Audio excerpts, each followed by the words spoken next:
अस्सलाम वालेकुम जी। मेरा नाम सुहेल अब्बास है और आप देख रहे हैं learn with Suhail official YouTube channel.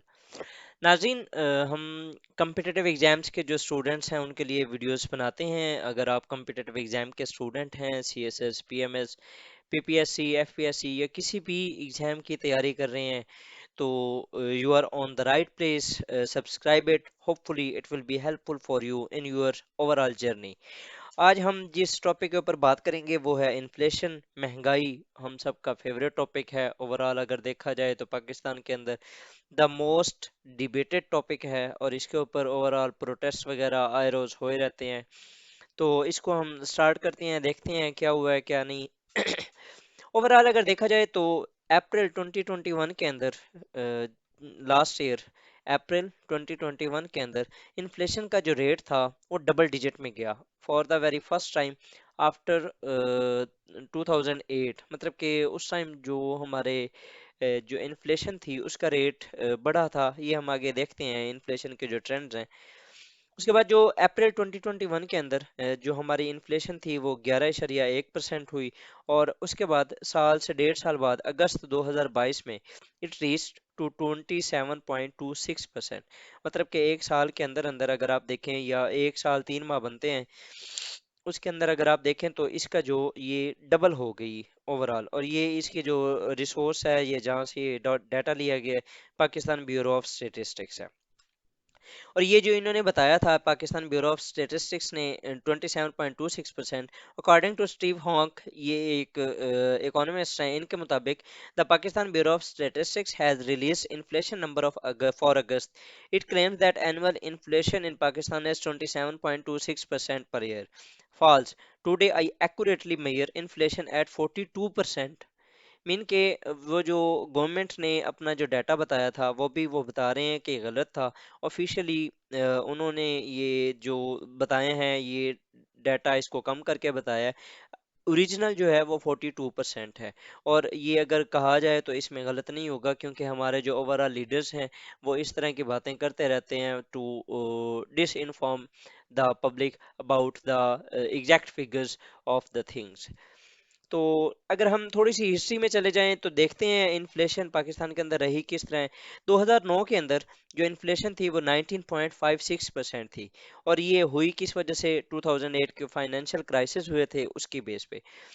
उसके बाद अगर देखें तो 2011 के अंदर कुछ कमी आई इसमें, ये 13% हुई। 2018 जब नून लीग की गवर्नमेंट थी तब 3.9% थी। और अब 2022 के अंदर अकॉर्डिंग टू ऑफिशियल डाटा ये 27.9% है। अगर हम इसकी काजेज देखें कि काजेज क्या हैं, क्या ऐसा क्या मसला क्या है जिसकी वजह से ये हुई, तो सबसे पहले होती है जी करेंसी डिवेल्यूएशन। जो पीएमएलएन की गवर्नमेंट थी under the finance minister of Ishaq Dar, उन्होंने कोशिश की थी कि जो बाहर से हमें जो लोन मिलता था उनमें से कुछ पैसे वो इंजेक्ट कर देते थे इन पाकिस्तान के जो फॉरेन एक्सचेंज रिजर्व्स हैं। उससे हमें ना तीन फायदे हुए। पहला, हमारी जो करेंसी थी वो स्टेबल रही। उसके अलावा हमारी जो जीडीपी ग्रोथ थी वो भी मेंटेन रही, हमारे जो इंटरेस्ट रेट्स थे वो भी मेंटेन रहे। लेकिन इसका जो वर्स्ट डिसएडवांटेज था वो ये था, जैसे ही नई गवर्नमेंट आई, आप देख लें कि हमारा जो डॉलर था वो 108 या 1023 पे था। लेकिन वो यकदम ही 108 पे गया, फिर 128 पे गया, फिर 160 पे गया। मतलब कि अल्टीमेटली एक यकदम ही जंप आया। वो क्यों आया? बिकॉज वो जो उन्होंने लास्ट टाइम वो एक आर्टिफिशियली तौर पे उसको मेंटेन किया गया था, उसको वो पूरा करने के लिए गवर्नमेंट ने इसको फ्री फॉल रहने दिया, जिसकी बेस पे हमारे जो फाइनेंस मिनिस्टर थे वो भी चेंज होते रहे। मतलब कि उनसे डॉलर की जो करेंसी थी वो स्टेबल नहीं हो रही थी। वो बेसिकली कच्चा चच्छा वो जो सॉरी कच्चा चट्टा तो था, जो ये जो हरकत की गई थी ये पिछली गवर्नमेंट की थी, जो मतलब कि अंडर द इसहाक डार साहब जो उन्होंने किया था एट दैट टाइम। वो जो उनकी हरकत थी, वो जो उनका टैक्टिक था वो ठीक था to some extent to maintain the things. लेकिन उस टाइम जो ओवर हालात थे वो साजगार थे। आपकी आईएमएफ की इतनी ज़्यादा शरायत नहीं थी, उनके साथ भी आपके रिलेशन अच्छे जा रहे थे। 2018 के अंदर आपके पाकिस्तान के यूएस के साथ भी टू सम वट जो रिलेशंस थे वो अच्छे थे टू सम एक्सटेंट। उसके अलावा जो फाइनेंशियल मार्केट्स थी उसका भी इतना ज़्यादा मसला नहीं था, कोविड 19 नहीं आया था। उसके अलावा जो जियोपॉलिटिकल सिचुएशन थी वो भी इतनी ज़्यादा बुरी नहीं थी, हालांकि ट्रेड वार स्टार्ट हो चुकी थी। लेकिन ओवरऑल जो सिचुएशन थी वो कुछ नॉर्मल थी। जो ऑयल की प्राइसेस थी वो एक नॉर्मल कंडीशन में थी। मतलब कि उनको ये इतना ज़्यादा जो उसने उस टाइम नवाज शरीफ की जो गवर्नमेंट थी या पीएमएलएन की जो गवर्नमेंट थी उसको उसने इतना ज़्यादा सेटबैक ना किया। लेकिन जैसे ही इमरान खान साहब आए और उसके अलावा ओवरऑल जो जियो पॉलिटिक्स थी वो चेंज हुई, कोविड आया और मल्टीपल ही जैसे ही क्राइसिस आते गए तो जो सिचुएशन थी वो चेंज होती गई और हमारी करेंसी आज कहाँ पर खड़ी है, 200 प्लस पे है। नेक्स्ट अगर चलें तो हैवी टैक्सेशन। आईएमएफ की कंडीशंस थी, जब नई गवर्नमेंट आई उन्होंने आईएमएफ के साथ डील की तो कंडीशंस काफ़ी सख्त थी। उन्होंने टैक्सेशन के ऊपर काफ़ी ज़्यादा जो इशू रेज किए, तो पाकिस्तान को टारगेट्स जो सेट करना पड़ा वो ₹5550, मतलब कि 5550 बिलियन ये टारगेट था। और for the very first time in the history of Pakistan taxation target was achieved. मतलब कि आप ये देखें कि इतने पैसे हमें इन्होंने ही इकट्ठे किए। और कैसे किए जी, इनडायरेक्ट टैक्सेशन की वजह से। डायरेक्ट टैक्सेशन तो इनसे होती नहीं है ना। उसकी रीज़न ये है कि सारे जितने भी टैक्सेशन जो ओवरऑल इलीट है वो तो इनकी अपनी है। जितने भी पॉलिटिकल एलीट साहब हैं तो वो उनके ऊपर तो आप टैक्स ये लगा नहीं सकते। तो अल्टीमेटली कैपिटलिस्ट सिस्टम है, अवाम का खून चूसना होता है। तो उस लिहाज से उन्होंने जो इनडायरेक्ट टैक्सेशन को एक अपना रेवेन्यू जनरेशन का सिस्टम बनाया हुआ है। नेक्स्ट अगर देखें तो जो तीसरी बड़ी रीजन थी इंटरनेशनल क्राइसिस इन्फ्लेशन की, वो ओवरऑल इंटरनेशनल क्राइसिस थे। मतलब कि ये जो इन्फ्लेशन थे सिर्फ पाकिस्तान के अंदर नहीं आए, ये ओवरऑल दुनिया के अंदर आई है। अब देखें ये वर्ल्ड फूड एंड और एग्रीकल्चर ऑर्गेनाइजेशन की रिपोर्ट है। इसके मुताबिक prices of foods are on the rise due to international supply chain disruption. Food prices are highest in the 10 years, especially of oil and vegetables। मतलब कि इनके मुताबिक overall दुनिया के अंदर जो फूड एंड ऑयल प्राइसेस हैं वो ओवरऑल ऑल टाइम हाई हैं इन द लास्ट 10 years। और अभी जो लेटेस्ट रिपोर्ट है, अभी शायद मैं कल पढ़ रहा था, वो तकरीबन ओवरऑल ये जो लास्ट 3 to 4 डेकेड्स की ये बात करें कि in the last 3 to 4 decades जो ओवरऑल इन्फ्लेशन है वो ऑल टाइम हाई है। नेक्स्ट अगर देखें तो fluctuation of supply and demand भी थी ड्यू टू जियोपॉलिटिकल सिचुएशन। इसकी वजह से भी हमारे जो पाकिस्तान के अंदर इन्फ्लेशन राइज हुई। कैसे जी, ट्रेड वार्स हुई, यूएस चाइना ट्रेड वार्स। जैसे ट्रम्प आया था उसने वही एंटी चाइना रेटरिक स्टार्ट की, उसकी बेस पे उसने जो एक ट्रेड वार स्टार्ट की, उसका अल्टीमेट जो ट्रिकल डाउन इफेक्ट था वो डेवलपिंग कंट्रीज के ऊपर हुआ। जैसे ही ट्रेड वार्स अभी इनका एक एग्रीमेंट हुआ नहीं था तो ताइवान क्राइसिस स्टार्ट हो गए। ताइवान क्राइसिस हीट अप हो ही रहा था कि रशिया के जो सऊदी अरेबिया के साथ हालात कुछ थोड़े से ख़राब हो गए ऑयल के ऊपर। अरामको जो एक ऑयल रिफाइनरी थी सऊदी अरेबिया की, उसके ऊपर अटैक किया गया, जिसकी वजह से उसकी प्रोडक्शन जो थी वो काफ़ी उसकी लो हो गई। तो इनकी आपस में, क्योंकि दोनों सऊदी अरेबिया और रशिया ओपेक कंट्रीज़ के मेंबर हैं, तो वहां पर इनकी आपस में वो कोऑर्डिनेशन नहीं हो पा रही थी। बिकॉज बैक एंड पे यूएस सऊदी अरेबिया को पुश कर रहा था to maintain a deal with Russia for smooth supply of oil. लेकिन रशिया वहां पर एक अपना जो ऑयल कार्ड था उसको यूज करना चाह रहा था। इसकी वजह से इन दोनों के दरमियान भी इख्तलाफात हुए, जिसकी वजह से जो ऑयल की प्राइसेस थी वो एकदम जंप कर गई थी।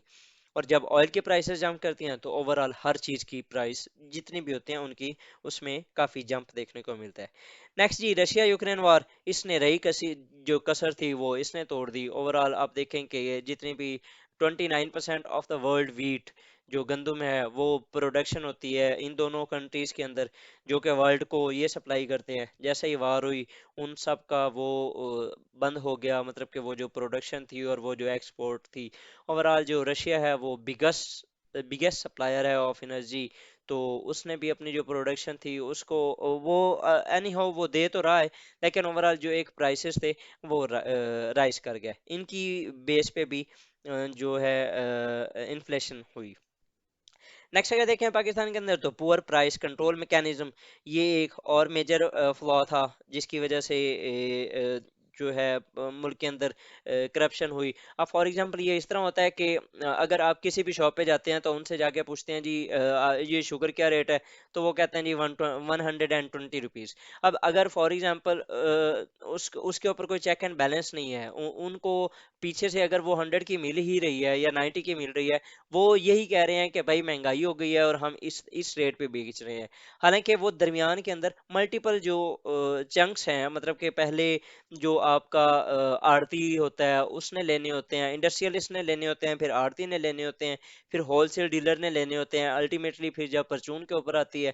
تو مطلب کہ یہ جگہ جگہ کے اوپر جو چیک بنے ہوئے ہیں اور ان کو کوئی کنٹرول کرنے والا نہیں ہے. خاص طور پہ under the prime minister of Imran Khan جو پرائس کنٹرول میکینزم تھا وہ انتہائی فلاپ ہوا. مطلب کہ ان کے دور میں جو مہنگائی تھی وہ عروج پہ سے، اس کی ایک سب سے بڑی ریزن یہ بھی تھی کہ انہوں نے اس کے اوپر کوئی میکینزم نہیں کیا ہوا تھا، کوئی اکاؤنٹیبلٹی نہیں تھی کہیں پر کوئی وہ جو ایک پرائس کنٹرول انسپیکٹرز ہوتے ہیں، کرپشن وغیرہ ہر طرف تھی. اور یہ مطلب کہ نا اس کی لیک آف پراپر اکاؤنٹیبلٹی یہ بھی ایک میجر ریزن تھی بیہائنڈ دا انفلیشن.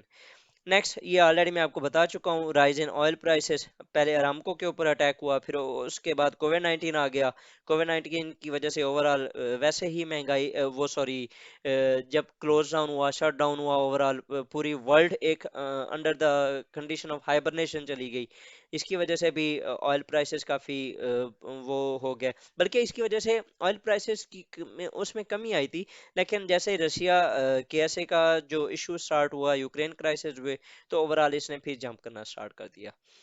اس کے بعد جی لاسٹ ہے جی جو رول آف انڈسٹریل کارٹلز ہے. اس کے اندر ہمارے ملک کے اندر جو ویٹ کرائسس ہوئے، شوگر کرائسس ہوئے، فلور کرائسس ہوئے، ان کی جو بیک اینڈ پہ جو پالیسی تھی، یہ ہمارے جو شوگر مافیا اور ویٹ مافیا، ان میں آپ یہ ان کے نام خیر آپ نے مینشن نہیں کرنے، میں نے تو جسٹ ایگزامپلس کے لیے دیے ہیں. ترین گروپ، حمزہ گروپ، شہباز اور اس کے علاوہ خسرو بختیار.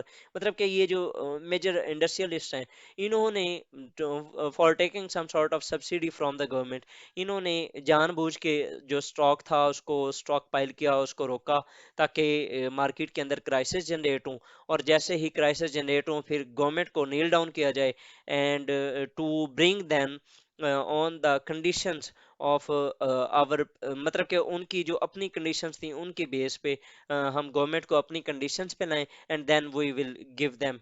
تو یہ ایک میجر ان کا جو رول تھا، اس نے بھی ایک انفلیشن کا ایک جو سما تھا وہ پیدا کیا. تو یہ تھی جی ہماری کازز. انشاءاللہ ہم جو اس کے سولوشنز ہیں وہ اپنی اگلی کلاس میں پڑھتے ہیں. السلام علیکم ورحمۃ اللہ.